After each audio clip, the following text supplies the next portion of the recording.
And it sounds very similar to me right here with the Assyrians, and we'll read this, right? And they're saying, well, you guys, what they're denying is that there's anything that's exceptional in the world except themselves. And that's what Assyria is claiming here in this passage, as you recall, probably. Verse 33, this is the king of the Assyria. He's telling them, don't listen to Hezekiah. Hezekiah is telling you that you're special, that God thinks you're special, and that you have a special covenant. But have any of the gods of the nations delivered his land from the hand of the king of Assyria? Where are the gods of Hamath and Arpad? Where are the gods of the Sepharvaim, Hena, and Ivah? Have they delivered Samaria from my hand? Who among all the gods of the lands have delivered from their land from my hand, that Yahweh should deliver Jerusalem from my hand? Well, what is that? Well, at its root, actually, it is denying any exceptionality of any people in the world. You can loosely embrace what is called historically American exceptionalism, right? America is a great experiment, is what they used to call it. I think the Great Experiment has some faulty findings at this point. I'll say that the Great Experiment probably didn't persist to this point. It probably stopped around Reconstruction as far as the actual understanding of federalism. However, it's conditional, right? It's conditional exceptionalism. In fact, each generation of Israel had conditional exceptionalism in their experience, right? They were said, if you walk with the Lord, then the Lord will bless you in the land. If you don't, he will eject you from the land, and ultimately you'll be brought back to the land because that's a part of an unconditional covenant. But in your lifetime, your exceptionalism was conditional. And that's how the Assyrians and also Rome, Greece, Persia, all of those, right, kingdoms that proceeded and took over the world, all those things, were exceptional in their day. They had a purpose and a plan. They all treated all the people, generally speaking, as if their God was superior to the gods of the people that they overtook. And that may be the case, right? Whatever being Allah is, and there is a being there, I'm fairly certain, it's not imaginary, right? You shouldn't make he is nothing compared to Yahweh, but he is not nothing literally. He's not a vacuum. They're worshiping an individual, I think illiterate pedophile Muhammad. Can I say that louder for the camera? The illiterate pedophile Muhammad. The illiterate pedophile Muhammad encountered a being with a face and an identity. And that is who they are worshiping as followers of illiterate pedophile. But their mistake is, yes, that being may be superior to the gods of all the nations, right? The God of this world, right? It may be, in fact, that they're unaware that the reason it appears that they are successful and superior is because that's an agreement made in the demonic realm. Well, this is the political agenda of the God of this world, and we need you to be superior right now. So that's how we're going to win. It's not winning. It's simply a backroom deal between demonic elements in the world. I think that's probably more likely. But people like the king of Assyria get a big head because of this. They think it's because they're the biggest, baddest dude that's ever served these spirits and these gods of this world. And they deny Israel's exceptionalism. In this case, very specifically, Judah, the kingdom of Judah's exceptionalism. Samaria and the northern kingdom has already fallen, and he's correct about that historically. But the most notable thing here, right, is the first time I think this has ever happened. It may have been the last. The people were silent and answered him not a word. For the king's commandment was, do not answer him. First time I've ever heard of that happening. Even Jesus couldn't get that done, right? When you tell people to stop talking about something, what do? I'm looking at you people. It happens, right? Churches are known for that, right? Jesus says, don't tell everybody. Lepers, don't tell anybody you're healed. Don't tell anybody that you're healed. Don't tell anybody you're healed. Disciples, don't tell anybody until after this event. They go blab it all over the place. Maybe it's the adrenaline. Maybe it's the scenario, right? They actually understand it. You may not even be able to comprehend this, but my oldest boys, who are 25 today, they got really old. They did. Don't make the mistake of thinking that I'm really old, but they're really old. 25 years old. When they were 4 or 5 years old, I stuck them in a deer blind. Just understand how much their character has changed. Stuck them in a deer blind. Said, boys, don't say a word. We got to be real quiet. Anytime we tap anything in this deer blind, it goes out like a drum for miles. And even though these deer are acclimated a bit to human activity, we want them to be right where we need them. You could have heard a pin drop. Absolute pin drop for those two. Imagine having 2 5-year-olds in here. Now, imagine them doing that now. Couldn't shut them up for 5 seconds in a deer blind. I have to set them in their own thing, but they'd probably still scare the deer off from my blind. But there are times, right, where silence is warranted, right? The answer's right. Don't even answer. It's literally just trash talk, right? He may be convinced of his own trash talk, of the validity of it, of all these guys, and these things are true. But we know the dynamic, right? The dynamic is that wicked nations are judged by wicked nations. Wicked nations are brought to heel by the God of all creation when they fail to worship him ultimately. And so that's what's happened, and he's claiming credit for it. They're not answering. So Eliakim, the son of Hilkiah, who was over the household, and Shebna the scribe, and Joah, the son of Asaph, the recorder, came to Hezekiah with their clothes torn and told them the words of Rabshakeh. That isn't really the proper response, right?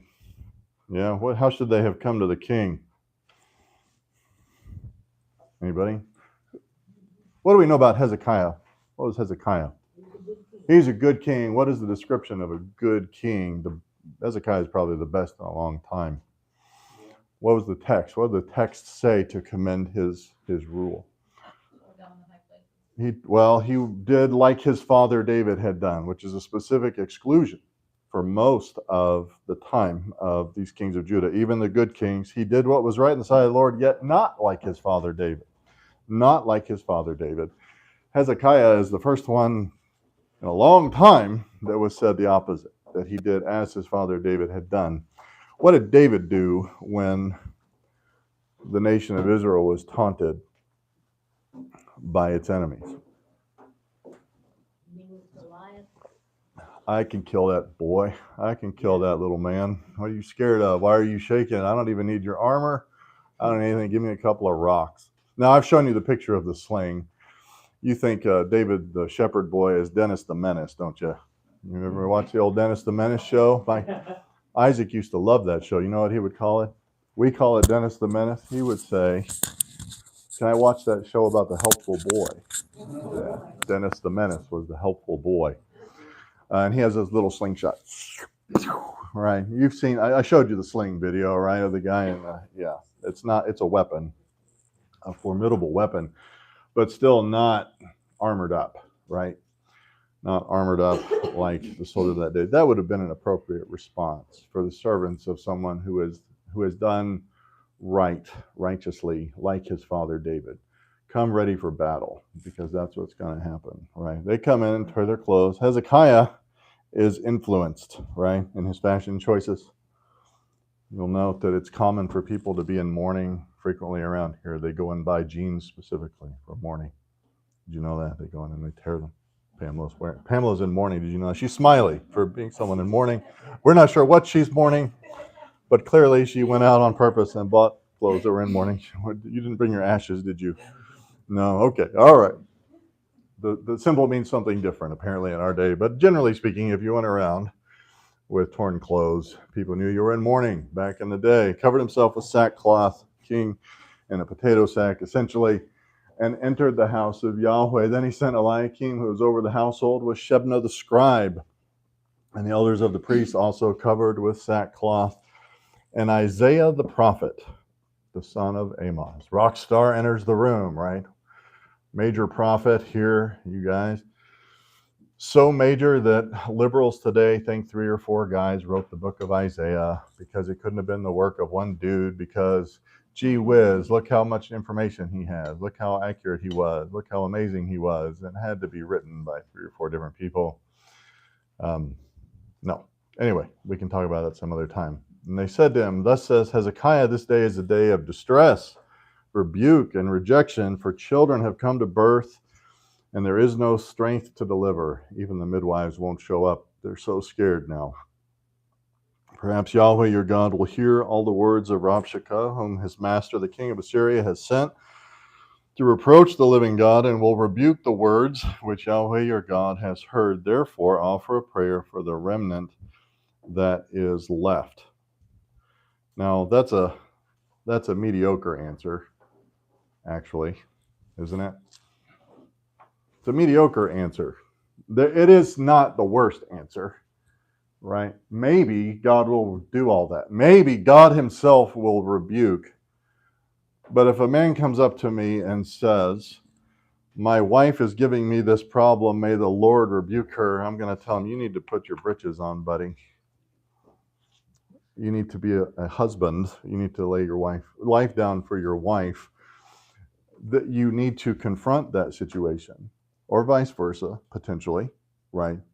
This is not what God told them to do. God did not tell them to possess the land by waiting for God to reproach and rebuke as the king of Assyria. What did he tell them to do? To fight the king of Assyria. That they were the tool of reproach for the king of Assyria. Get your sackcloth off, strap your iron, and go and fight. Fight the man. You are the reproach. Your very presence in this land is the reproach of the enemies of Yahweh. I'm about to go off on a tangent, and I'm not going to do it. It still applies today. Israel is designed to be the reproach against Allah in the world. I hesitate to say this out loud too often, but I've already called Muhammad an illiterate pedophile. Yes, he was an illiterate pedophile, a very illiterate, very pedophile guy. And they worship him as a prophet of the one true God in their minds, right? But Israel is designed to be the reproach against the gods and God of this world in the world today. And they are designed to do that. That is God's design. And anyone who doubts, it's not that hard, right? We know the birthday of Islam. It was 600 years after Christ, roughly, more or less. We know what it is. We know what's happened, right? But I don't know, do you still hear people say that they can have a two-state solution? Mm-hmm. Two-state solution in Israel? It's a load of crap. Islam has never accepted a two-state solution in any country ever. Go ask Afghanistan. Go ask any of the Islamic republics in the world today. And we may find out the hard way, right? Greg Abbott is getting a lot of crap for saying there's no Sharia courts in Texas, which, by the way, the law can't do, the way Sharia courts work. If somebody wants to submit to a Sharia court, we'll never know they're happening. But it's a nice thought. It's a nice thought. It's like preventing criminals from getting guns. It's just not going to happen. You can keep certain organizations from owning property, but you can't keep Sharia courts out of Texas. We will find out how little they tolerate a two-state solution anywhere anyone tries to have one. Turkey is finding out that you can't have a secular state if you allow Islam to take over. That was always the thing in Turkey when I was a kid, right? They're bad people, but they're good allies because they've managed to have a secular state when no one else can do it, and that doesn't exist anymore.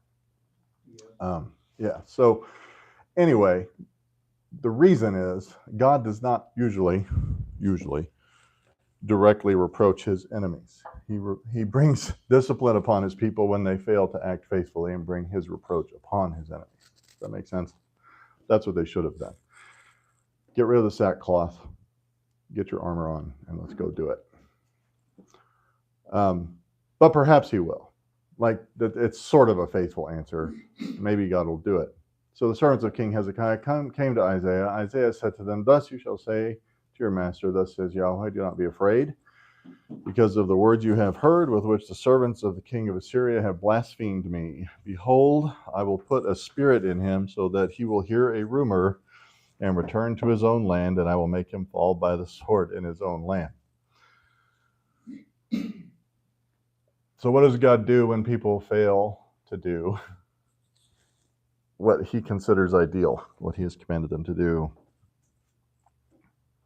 This is relevant. Did they fail to respond absolutely faithfully? Yeah, he did that. They failed. The king failed. All of his dudes failed. They all come in sackcloth and ashes and mourning. Oh, we're all going to die, and maybe God will intervene for us. Does God promise to intervene directly? Yes, he does. Does the fact that God intervenes directly in cases like this, in exceptional cases, mean that we didn't fail? No. God will still hold people accountable for their failure, even though they cannot ultimately be in violation of an unconditional covenant. God is still faithful to Israel despite its failures, despite the multitude, generations of failures, despite all of the failures, even today. The covenant cannot be violated ultimately. They cannot be in violation. They can be disciplined for their failure to embrace it in any generation. That makes some sense, right? Yeah. Jesus confirms something like that in other dynamics, right?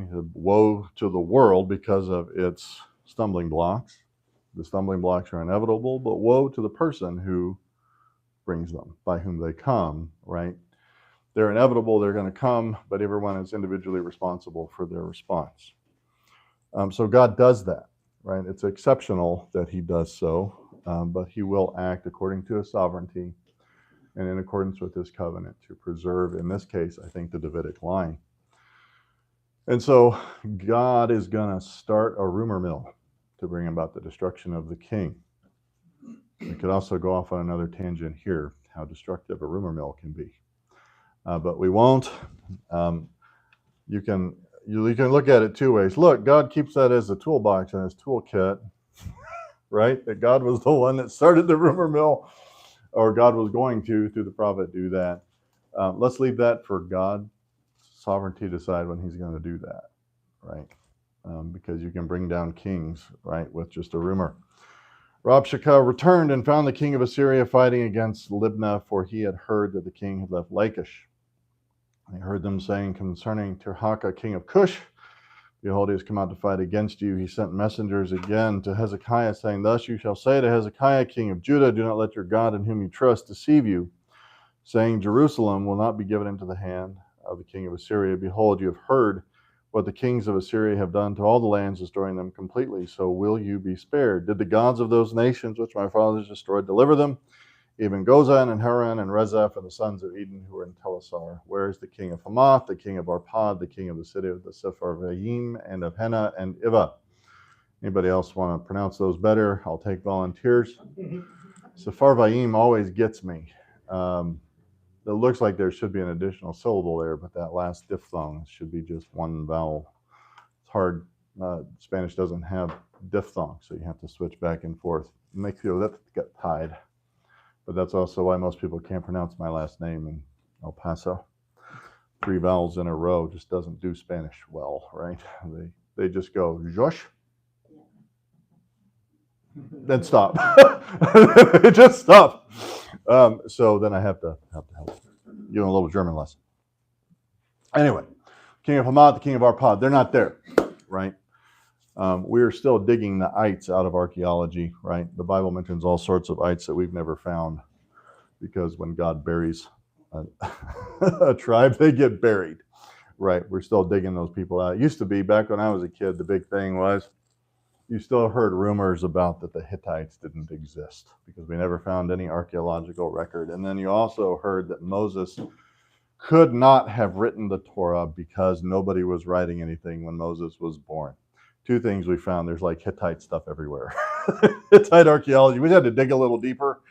And then we found Ugaritic, which was like finding Starbucks receipts to prove people speak and write English, right? It was so commonplace that they had little Post-it notes with basically their equivalent of Post-it notes with Ugaritic, just receipts for lunch, in Ugaritic. So in other words, it existed, but it was not even special that somebody was writing, that they were educated enough to be writing in a written language like that, and Moses was uniquely educated, right? So anyway, they're coming. Hezekiah took the letter from the hand of the messengers and read it, and he went up to the house of Yahweh and spread it out before Yahweh. Isn't that funny? God, did you see this? Can you read this? Am I reading this right? God, Yahweh, God of all creation. It reminds me of those televangelists when I was a kid you remember those kooks that would get all the letters? And they tell him, if you send me $1,000 seed, I'll send you $1 million. And we just have to pray over. And that idiot would climb on the conference table and spread eagle on TV and pray over it. Anyway, it's probably unnecessary. Thankfully, God is gracious to people who do unnecessary things sometimes. We've gone over some classic examples. Jacob making his animals breathe in front of sticks to make them stripy. God is going to graciously intervene for the sake of his line of promise at every turn, and sometimes he's going to ignore their stupidity, right? Okay, so he did that, and he prayed before Yahweh and said, O Yahweh, the God of Israel, who are enthroned above the cherubim, you are the God, you alone, of all the kingdoms of the earth. You have made heaven and earth. Incline your ear, O Yahweh, and hear. Open your eyes, O Yahweh, and see, and listen to the words of Sennacherib, which he has sent to reproach the living God. Truly, O Yahweh, the kings of Assyria have devastated the nations in their lands, and have cast their gods into the fire, for they were not gods, but the work of men's hands, wood and stone. So they have destroyed them. What's he saying? He's saying that they don't think that we're exceptional, but we know that their gods weren't and ours is, right? He's embracing the exceptionalism. What is the key to the nation staying in the land? That right here, right? The king has to walk with the Lord. God will bring discipline on the nation. He will discipline their idolatry. He will discipline all things. But as long as the king is walking with the Lord, they will not be taken out into exile. That was the key. And so he is saying that we are exceptional. You are exceptional. Those gods were not. And it is interesting that this picture, right? Because Isaiah uses that picture of idolatry. These people worship things, and they cook breakfast with one end of their idol, and they fall down and pray to the other end of the firewood. Yeah. You know, that's the picture, right? Now that's the image, right? That's the comparative effectiveness. Again, I think that people who worship false gods are worshiping claimants, individual beings that are actually claimants. I don't think that crazy people, insane people worship pine cones, right? Like actual pine cones. Crazy people worship imaginary things. I don't think that ancient civilizations were full of crazy people. They were full of evil people, rebellious people who changed their worship to a false god because they succumbed to its marketing, basically. I mean, that's what we see when Jesus was tempted by Satan himself, that he has a very limited bag of tricks. I'll give you all the kingdoms of the world, and you don't even have to go to the cross. I'll give you this, all of those things. And that's what they've been offering since day one, and to limited effect that he has done that, right? Aside from God using other nations as what we might call client nations. It's kind of an ambiguous definition, right? But some people consider the United States to be one today. Basically, the empires that God allows to arise in the world in order to achieve his purpose for Israel. So you could look at Egypt, for example. Egypt ruled the known world for many generations. Why were they brought to that level of power?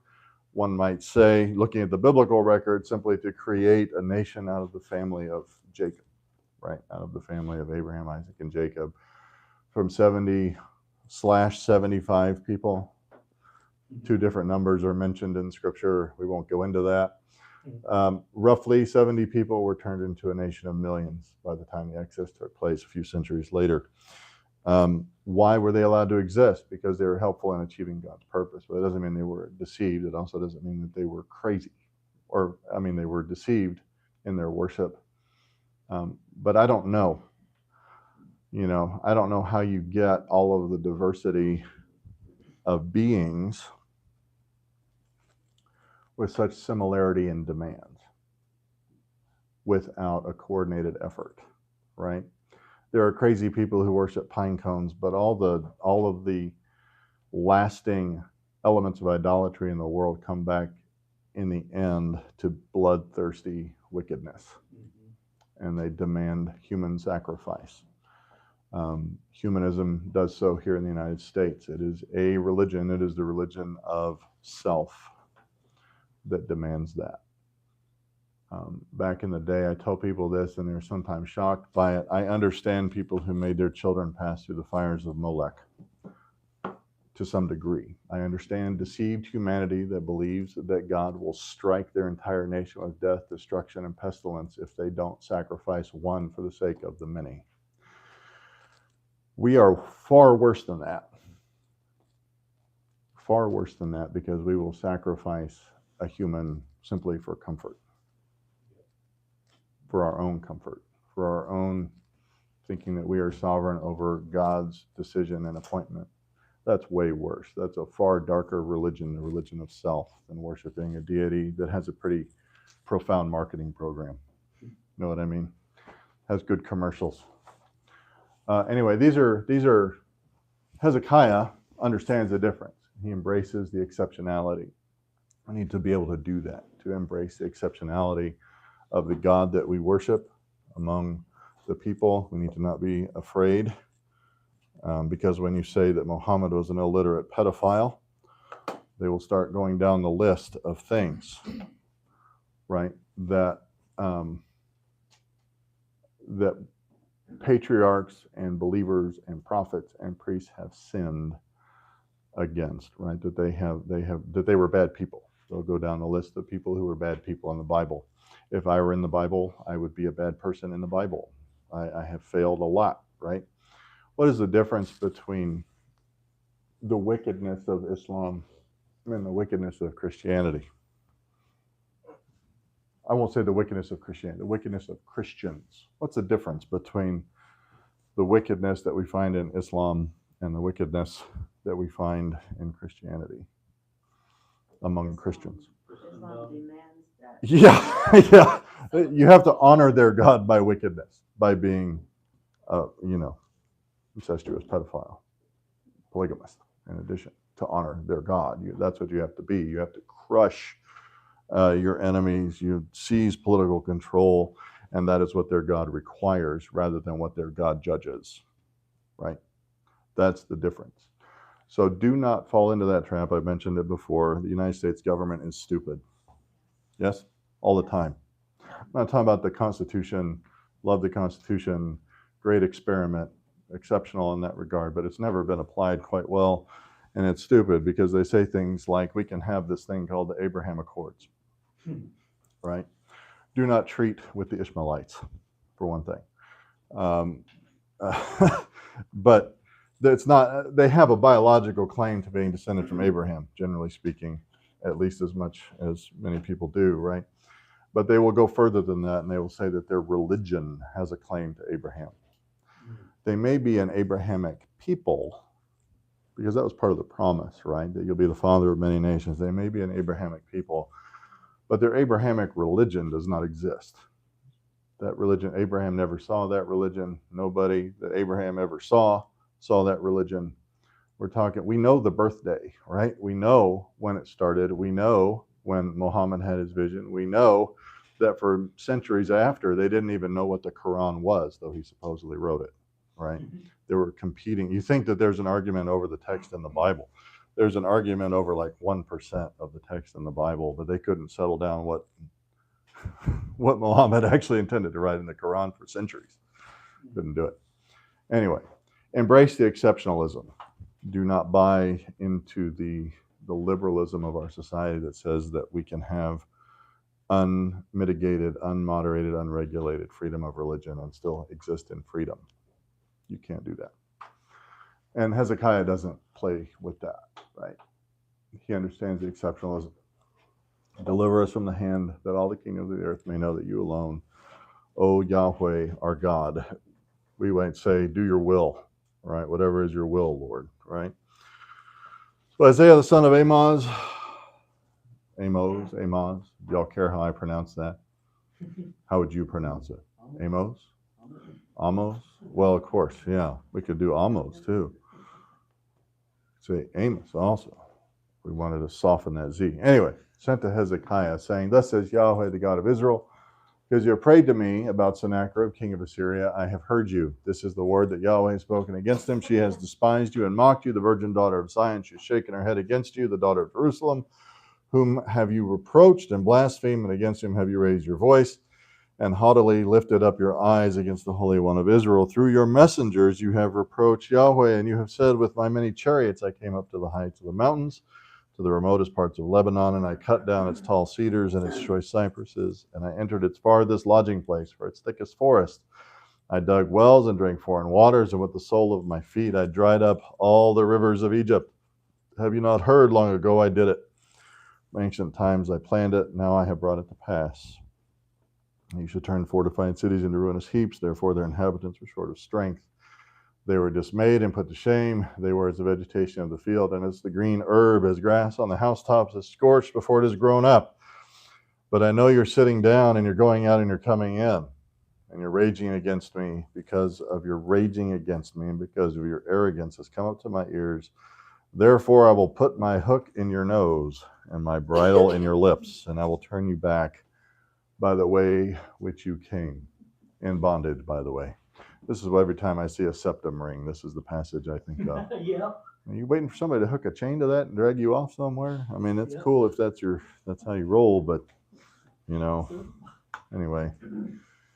Again, people think that I'm being like legalistic about it. Like, no, it's just stupid.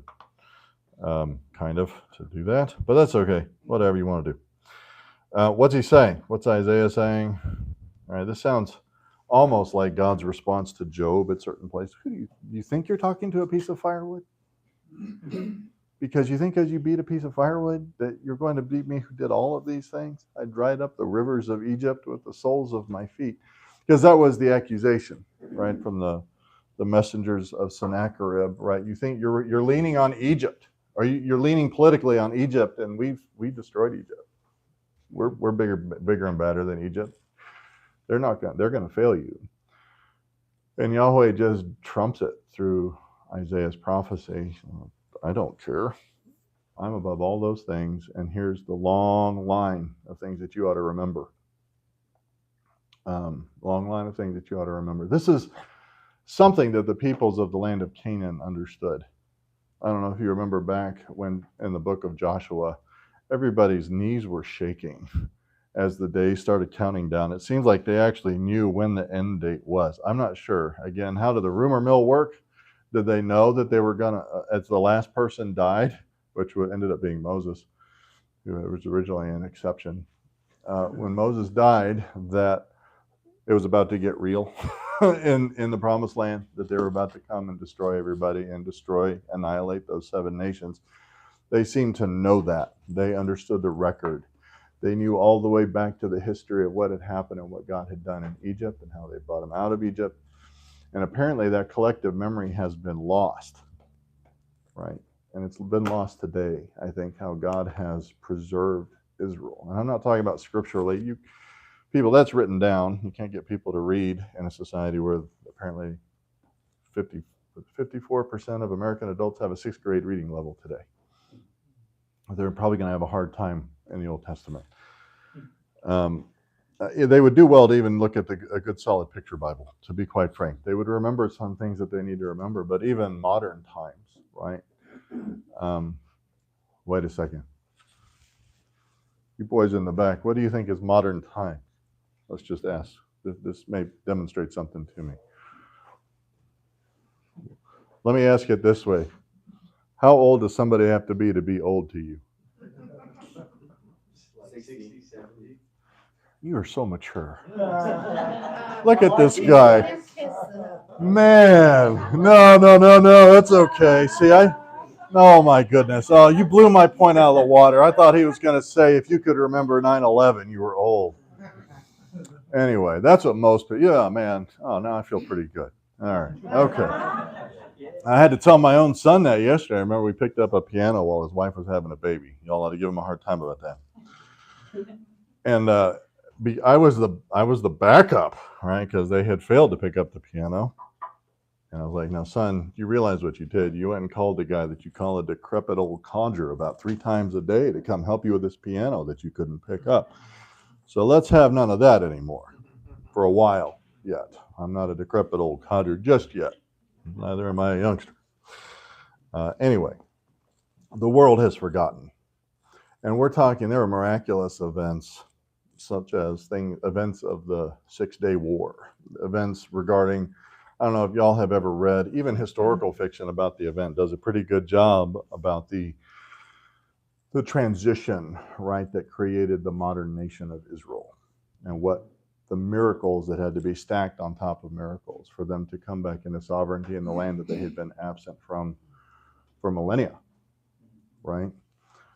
Those things, how there was even a people to preserve, how there were even people who remembered their genealogy well enough to know, right, even after all the genealogical records in the temple were destroyed, that they still know who the priestly line is, right? Which would be, you worry about the red heifer and all of the stuff for the temple. There's no temple. But they know who the priests are, or know who the priests were, even though the genealogical records were destroyed. They know those things. You know what? I don't remember being German.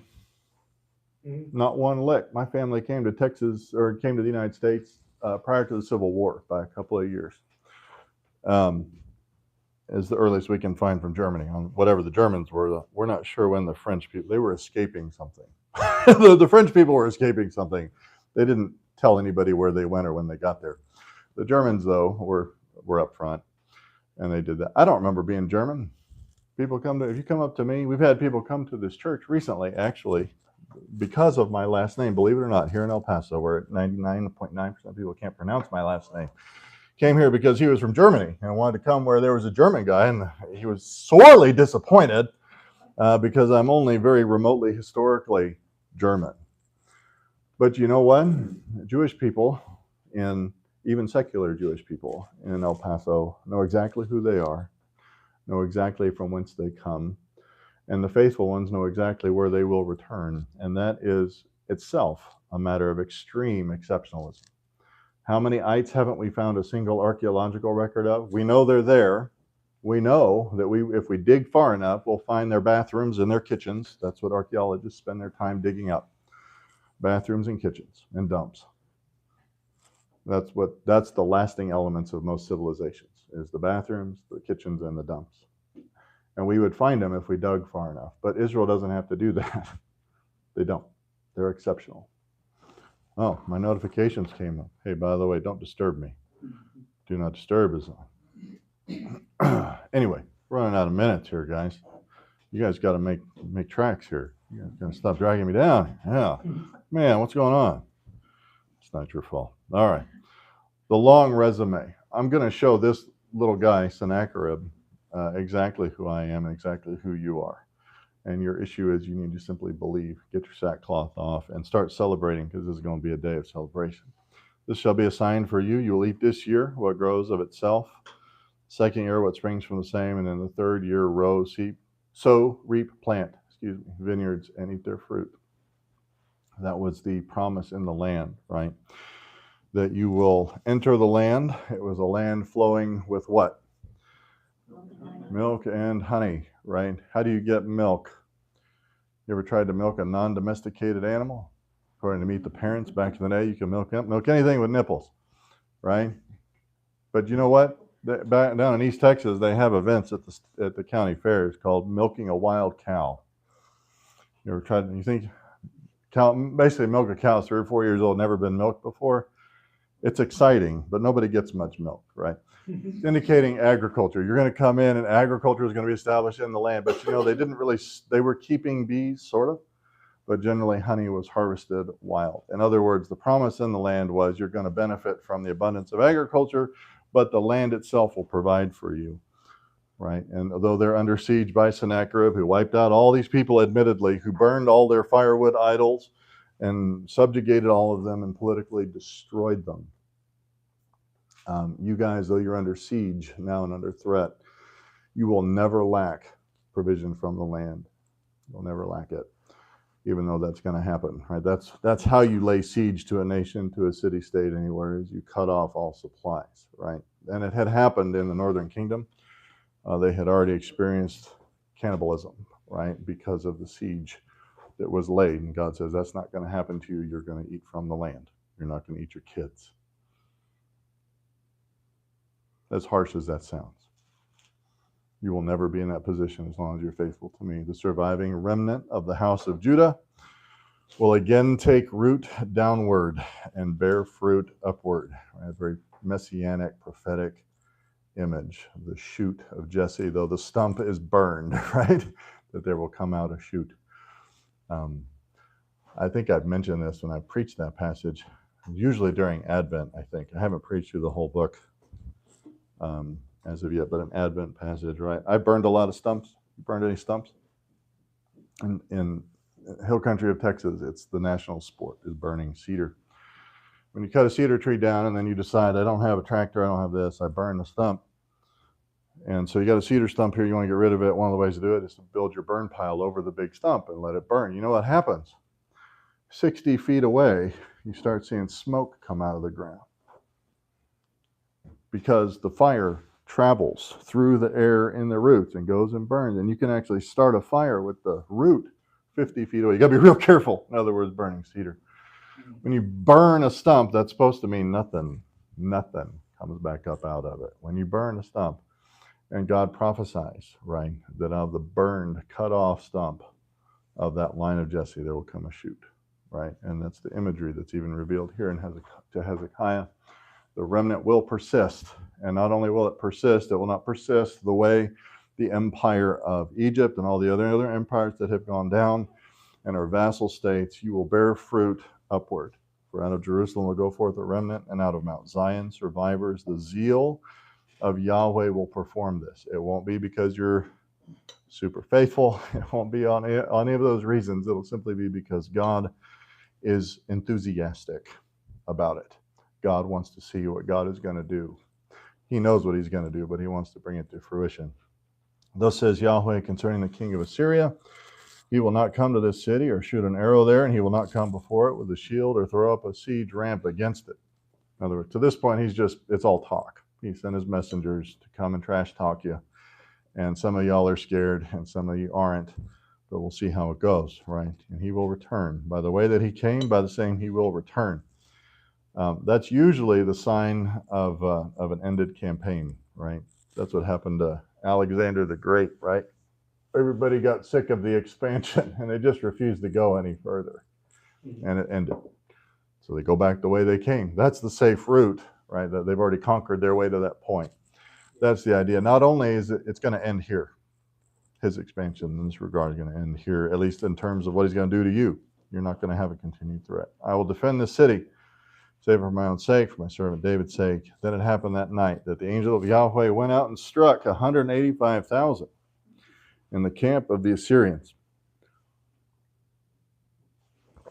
That is, as far as I know, generally speaking, about 1/5 of the entire military force of the United States in one day, at least of the Army. How many people are in the Army these days, Josh? Used to be that we'd said, including reservists, active and inactive, ready reserve, all those, there was about 1 million, more or less. I think it's around that. Yeah. Anyway, it's a lot of bodies, right? It's more bodies than anyone wants to bury, right? 185,000 one night in the camp of the Assyrians. And when men rose early in the morning, behold, all of them were dead.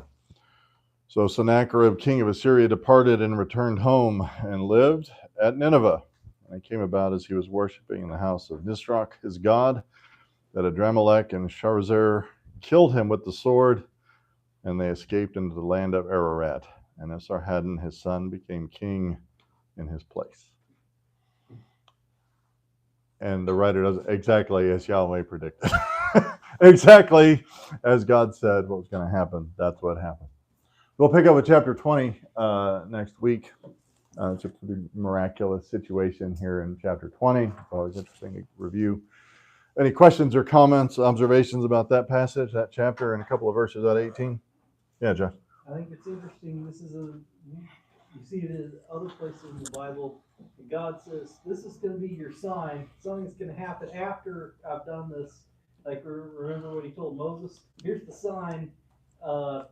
you're gonna worship me on this mountain when you come, after I've already delivered you out of Egypt, Mm-hmm. you're gonna come worship me on this mountain. The sign actually is coming after, right? Yeah. In this case, this serves, right, as Isaiah's validation of his prophetic ministry, if nothing else. I'm sure that there were other things, right? We don't know how somebody got identified as a prophet because we just see them a lot of times. Ta-da, prophet. They knew he was a prophet. He had authority. It meant that he had told them something and it had been accurate, and that was it. But yeah, it functions as a sign there, and God does that sometimes afterwards, right? In his case. But in this case, is exactly what he said to do, and it was exactly as he foretold. Thus, you should expect, right, when you read the book of Isaiah, particularly, that it was written by the man, and that the fulfillment of everything that he prophesies there, including chapter 53, or 52:12 through 53, is particularly and actually accurate and is not open to interpretation beyond its literal grammatical historical meaning, right? Okay, pretty relevant. Anything else? Danny wants to turn my live stream. You can turn my live stream off before I call Mohammed a pedophile again.